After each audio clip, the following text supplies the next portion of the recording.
Guy looks like he could still play a little bit. Willie McGinest, the NFL Network analyst. Do you ever want to hit somebody? Like, do you ever have that urge? When's the last time you hit somebody? Like, just like tackled somebody? I haven't. You have it's good. Do you miss that? No, not at all. You don't miss that like perfect hit? Sack? I'm around youth football. I'm around high school and college, and when I go out and I get to training the younger guys, and they always want to rough up the old guy, right? They always want to see if I still can run, if I'm still strong. So they like to tussle. So I work out as much as I can because I know when I get around those young guys, they always try me. So I might have to get physical at times. Is there a tackle that you think back on? Is there a moment, a hit that you think of? I think the most famous hit was the Edgerrin James in Indianapolis at the goal line. And I think that gave us home field advantage throughout the playoffs. What did that feel like? It felt great because I outsmarted Peyton Manning. He checked into that play because I stood up and I walked out like I was in coverage, and he looked and saw me, and he, like he does, he plays chess all the time. He made an adjustment. He moved Edgerrin over. He saw a soft edge. He was going to run the ball right there. And then right before the ball was snapped, I zoomed in like, I'm not in coverage. I'm coming. What do you hear when you're at the line of scrimmage and putting it into real time of making a decision against Manning? Well, it's tough because there's a lot of cat and mouse, right? He gives you a lot of calls sometimes to throw you off, and actually some of the things he says are actual checks. So you got to believe in what you see. You got to believe your eyes. You got to read the formations. You got to kind of trust the tape that you've watched, because a guy like him will change things constantly, especially if he's familiar with you and you're familiar with him. So you just got to base it on, you study, what you've seen on tape.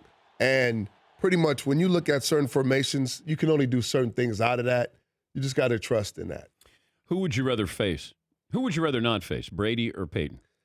Well, I faced both of them because when I left New England, you went to Cleveland. I went to Cleveland. They beat the brakes off of us when we went when we went up to New England. So that wasn't fun. I wouldn't want to face Brady because we're so close, and I would have to hit him. But don't you want to hit him? No, not really, because he's like family. So I would want to hit him, but I would have to put him down softly. You know what I mean? I couldn't finish him. I wouldn't feel right if I finished him. So. Give me a Brady story I haven't heard. Wow, the ones I could talk about.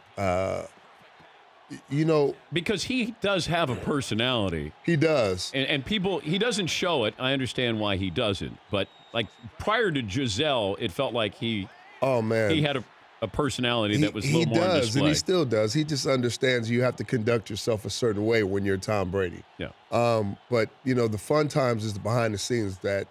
He's always so competitive with every single thing. And whether it's drinking water, whether it's the weight room. I remember 2001 when we first started. Drinking water? Drinking water. We compete at who drinks the most water, because we always feel like you got to be hydrated. Yeah. And we had a saying in the locker room with Rodney Harrison, who you understand. You always hear him talk about getting the edge, or I have the edge on you. Well, it was little things like that. Who can drink the most water? Who got there first in the morning to get to the weight room? Who ran the most gassers in practice? If you didn't, who was walking on? Whatever it was a competition. Did you ever go out drinking with Brady? We went out and had a couple of beers before. Because I heard he can.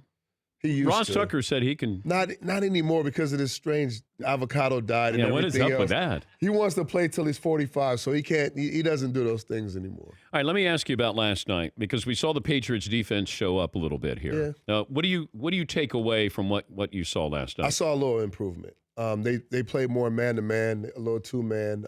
They covered better. They didn't give up the big explosive plays.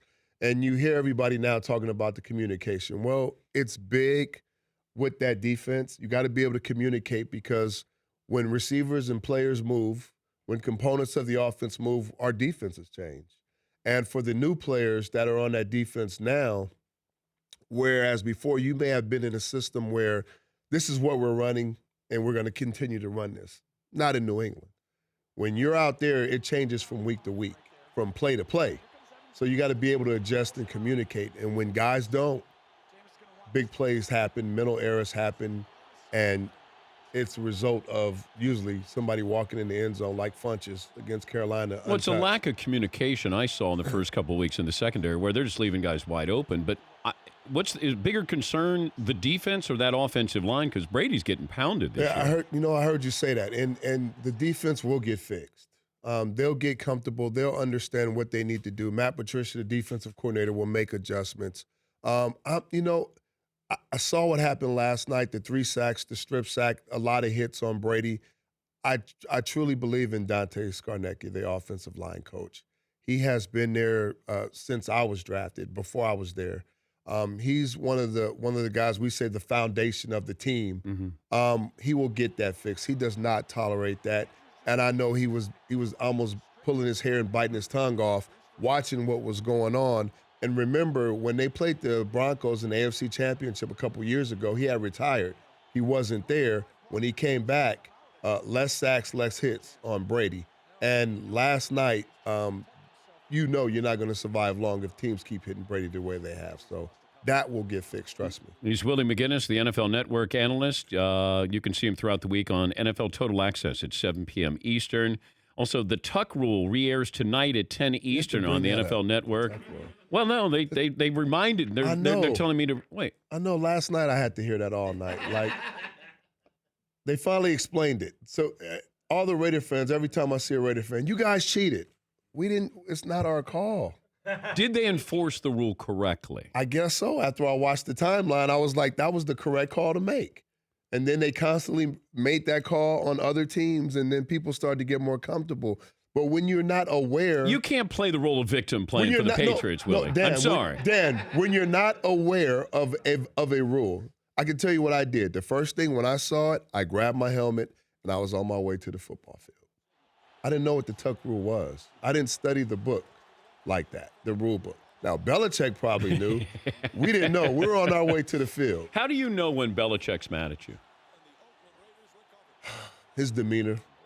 Well, give me an idea. His demeanor, what he says to us in the team meeting room. That's the kickoff. Like the team meeting on a Monday. He'll single you out? He'll single anybody out. Well, like everybody's held accountable. Give me an example. Like when you screw up. When you screw up, he'll tell you, and then he'll show the entire team. and it's fair because if he calls out the best player, whether it's Tom, he calls out Brady, whoever it is. Yep. It's something that the rest of the team can respect because now it doesn't matter who you are; everybody's held accountable. So you respect that as a player. We'll continue with Willie McGinest. I want to ask him our poll question. If you could take any quarterback under the age. Are we going to do 24, McLevin? Yeah, just switch it up to 24 to include Prescott and Wentz. Okay, so if you could take anybody under the age of 24, who would you take? So we'll continue with Willie. The mayor of Los Angeles, Eric Garcetti, will join us coming up at the top of the hour here. Dan Patrick Show. Slap rep. Yeah, it's... But you got to use that a little more violent. Oh, so no, I didn't want to do that because you're a guest. I can take it. You can? I can take it. But when you give it to him, you get that slap, right? That slap to get him here, and then you rip in. Yeah. Okay, so McLevin's quarterback, Paulie is an all-pro. 6 foot, 184. Paulie, I'm going to buy you a watch. If you block him successfully, you get a roll. Okay, you got to move in. I'm going to do this thing. There you go. Okay. Yeah, wow. There you go. Now, are you going to do your signature move on My signature move, yeah. We call it the pole on. The Hold on. Yeah, so I'm going to get him here so I can create separation. And when he goes to shoot his hand, no, you already kicked. We're already in it. We're already in it. Now, when you go to stab me, move these. Then I can go here, right? Right. And if he's light, I could just run him. But you're trying to engage with him before he gets with you. Yeah, because I'm going to lean in and go here. Because that's the arm I really want to beat, that inside hand. Let's do one. That's okay. All right, let's go for real. Yeah. Let's go for reals, as we like to say. We're not going to go for real, because I don't want to send you. To the background. Give me about 38%. No, I will not. How about I'll sign a waiver. A 62%. The verbal waiver. You're going to go 62%. Okay. 60%. First of all, you got to. There you go. I'm gonna help you out. So, McLevin, you call the play, and this could be Paulie's last play on Earth. All right, Omaha. I'm going to go easy, okay? Omaha, call 911. Call 911. 1, 2, 3. So I'm going to go here, and then he's leaning, right? I want more. He's leaning. He wants more. So I'm quick. And there's a hold right there. There's a hold. You know what I mean? That was a hold? Yeah. Yeah, he grabbed my ankle. But you hit him to get him back, and then you go. Well, I got separation, right? So I get separation here. Now, Coming back. for any tackle, that's the hand they try to beat you with. So now I'm only working one hand, right? So when he shoots this hand, shoot, I can go here and then come with my swim, or come back. I can come here, and when he shoots, I can just slap it down and go. So I'm really working half a man. Oh, that was nice. Very nice. Putting on a tutorial here. Paulie, for some reason, He was always does aggressive. this. No matter who comes in, an athlete, Paulie wants to challenge him. He So was aggressive. Paulie was going to try to block Willie McGinest. I kind of want to see what it's like. And Willie was very nice. He's the nicest Well, athlete no, ever. because he said, we going for real? And then you said, yeah, you go 75%. Yeah, Paul. Willie, a couple years ago, we had Matt Forte in studio. Okay. And I said, give me a real shot. He goes, real? and he gave me like a slap to the head, as like a stiff arm slap to the head. It was a bad one. Yeah, He you was don't in want concussion protocol. That's why I didn't want it. And Dan, you got a mean slap rip. Well, Slap rip. I've been working on that. Been a little working bit. on that? Yeah, I've been working on it. Is there a guy you still have a grudge against that you played against? No, not at all. My grudge is like once I walked off the field, unless you got personal and I had to meet you at the buses, I left all the grudges on the field. Did you meet somebody at the bus? I tried to a couple times. Who? A couple guys. Well, give me an idea. Quarterback, a young guy from Baltimore Ravens before, had a lot to say. Trent Dilfer? No, he wasn't even playing. He was Kyle the Bowler? backup. He was the backup for Baltimore. Do you remember his name? No, not anymore. Oh, I forgot. Can we look and see the backup quarterback for the? But what was said that you were going to meet him at the bus? His conversation, like with me, I could take football talk, football trash, but when you start to get personal and you start to say other stuff, like words that come out of your mouth that don't coincide with football, then it's like, I'll meet you outside. I'll meet you after the game. You say to him? Yeah, I'll meet you after the game. Like I don't condone certain things.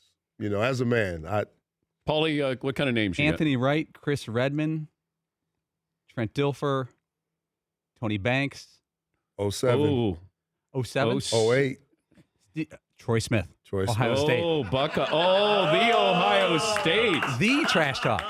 And I usually don't mess with guys that are under 250 because I don't get respect. Paulie, bring out Troy Smith. Let's hey, Troy.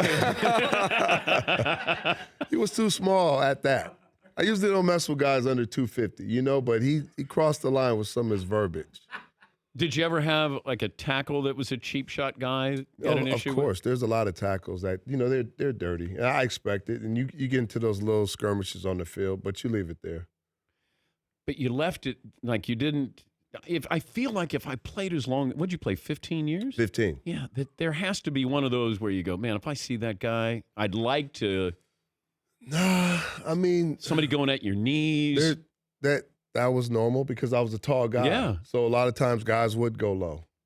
And the rules, they wasn't the same. So they were allowed to do something. If I made you commissioner to help defenses, because my whole thing is that they've taken everything away from the defenses. Right. You guys really can't do anything. And they created this scenario where you now go up top to blow guys up.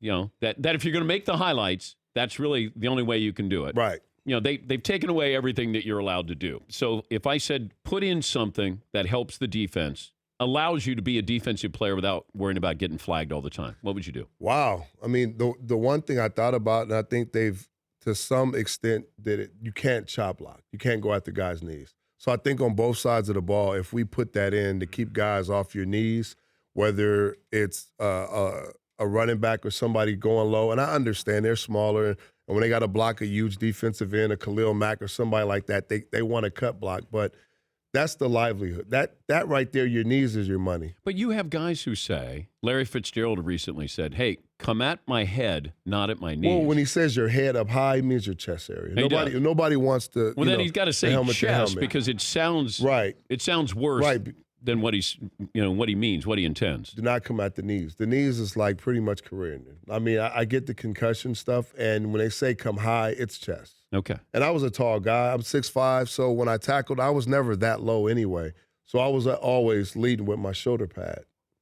Give me the guy you would start your defense with. Right now? Yeah.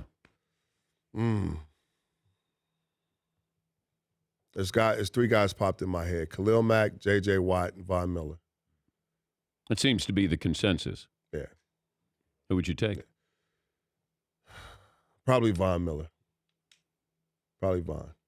He does something that nobody else does. Like Mack, it feels like, can do a lot of things, and J.J. Watt. He does. Von Miller does one thing and does it better than anybody. Well, he does that, but he's also – you could also drop him into coverage. Okay. You know, when you talk about the linebacker position, everybody relates it to sacks, right? Just getting after the quarterback. But there's so many different things. Like if you play a New England offense, they're going to spread you out, and they're going to force you to take some of your best players out of the pass rush and force them to cover. You have to be able to cover, else you're a liability. So there's certain guys that can pass rush and they can play the run, and when you force them to walk out on a number 2 receiver or to cover, there's your matchup. We saw it last night with the linebackers. On Amendola. Yep, Amendola, and you had White, right? Because no Levante David, no Quan Alexander. So where did the Patriots attack mostly? They attacked their linebackers with James White. Yeah. They went after him. McLovin, give me the poll question for Willie McGinest. Okay, the new poll question is, if you could start a team with a quarterback who's 24 and under, here are your choices. Carson Wentz, Dak Prescott, who are both 24, Jameis Winston and Mariota, who are 23, or Goff or Deshaun Watson, who are both 22. Wow. Dak would probably be my choice, either Dak or Carson Wentz. See, I keep bringing this question up. Who's the best quarterback in the state of Texas? Deshaun Watson or Dak Prescott? Right now. Have you seen enough of Watson where you I haven't seen enough. Okay. I love what I'm seeing, and what I do know is he's a young superstar, and he's getting better and better every week. What I saw from Dak, one game in particular last year in the playoffs against Green Bay, what I want to see from a quarterback is in critical situation, when the game is on the line, can you put the team on your back, go down, and score points? In a 2-minute situation, no time running out, you're behind, whatever scenario is. I saw that in the Green Bay game with Dak. The only problem was they left 35 seconds on the clock for Aaron Rodgers. And that's why we put Aaron Rodgers and Tom Brady and Drew Brees and some of these other, and Ben Roethlisberger on these platforms, because we've seen that time and time and time again. And when I watched him take his team down the field, I was like, that's the type of quarterback you want. The finger, your pinky finger. Yeah. What play brought about that where is it permanently like that? It is. We were playing the Atlanta Falcons. Wait, you can't fix? Could they break it? No. Well, they could. It's the tendons, but then it would be straight. So I would walk around with my pinky like this all the time, and I'd rather be able to close my hand. Okay. So how did that happen? So I was playing. We played the Kansas City Chiefs, and I messed it up. Somebody tried to go down and cut. Boom, messed it up. So I was wearing a little brace and the tendons, and then I ended up playing the Atlanta Falcons. And they went down again, using my hand. Boom. This time, broke it. So the plate, I had to get a plate and all that, a screw. And instead of me, like I said, getting it fixed so it's straight and I can only bend the tip, I just wanted to keep it the way it was. So I have a little plate and a screw in there. But it's part of the game. We use our hands so much.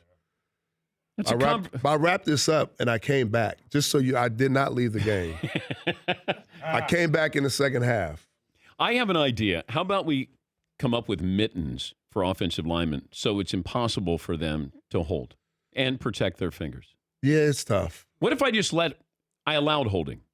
Everybody gets They do it anyway. I know, but often I know, but why not? Why don't we? They're allowed anyway. I mean, they call it sometime when it affects, when it's right there. But, I mean, it's in the trenches. You got to expect it. It happens. It's okay. If you were a betting man, how many more years for Brady? Legitimately. I said 3. 3 after this year? Yeah, I said 3 total. But explain Garoppolo. Like, you have the same agent as Brady. How do you just sit He's there? under contract. He doesn't have a choice. I know, but then it's that contract. Next year, yes. next year now is a different Is Garoppolo story. on the Patriots next year? I'm not sure. We've seen how many quarterbacks, Hoyer, Castle, all the different quarterbacks come behind Brady. And to me, I never look at age, Dan. I look at production. And a lot of times we get caught up, well, this guy's 38 now. He's 37. He's 36. Brady could have been the MVP last year. Probably should have been. Yeah. He was the MVP of the Super Bowl. Broke records in the Super Bowl. How can you start talking about retirement? Oh, I hope he continues to play, but I just can't imagine Garoppolo saying, I'm just going to sit here for another 3 or 4 more years. No, he has to make a decision. And they're not going to pay him like they're paying some of these like Kirk quarterbacks Cousins, now. Yeah, to sit behind Brady. Have you been to Brady's house? Not the new one. Oh. Yeah, not the new one. Uh-oh. Yeah. I need. Is it because you're a member of the media now? No, not at all. We're still tight. You are. And I'm wondering now that you bring that up, I haven't dinner, Giselle, come over for dinner. That Brady, hadn't happened? family, what's going on, guys? You could have an avocado smoothie or something. Yeah. Something. Man, I don't know. I think Rodney Harrison says, I'm kind of in the media. Did Rodney go? Has Rodney went? Rodney doesn't leave his house. He doesn't want to go anywhere. I know. Like, Rodney is antisocial. You know how you get him out? You tell him you want to go work out. He'll get out the house. Well, then Brady's always working out. Well, that's what I'm saying. But he'll have him meet him at TB12, his workout facility. Oh, he's got a workout Oh, facility. yeah. Connected to the stadium. It's just his? It's TB12. That's the hat he always wears. Yeah. So he's so into he owns it with Alex Guerrero. You ever hear about the Guru? Yeah. The muscle tissue specialist guy? Oh, yeah. Well, they run it together. It's the rehab fitness facility and so much more. And he's so into preserving his body and finding the new innovative ways to stay younger, stronger, faster, and all those different things. I think after this plug, you're going to get invited to the Brady house.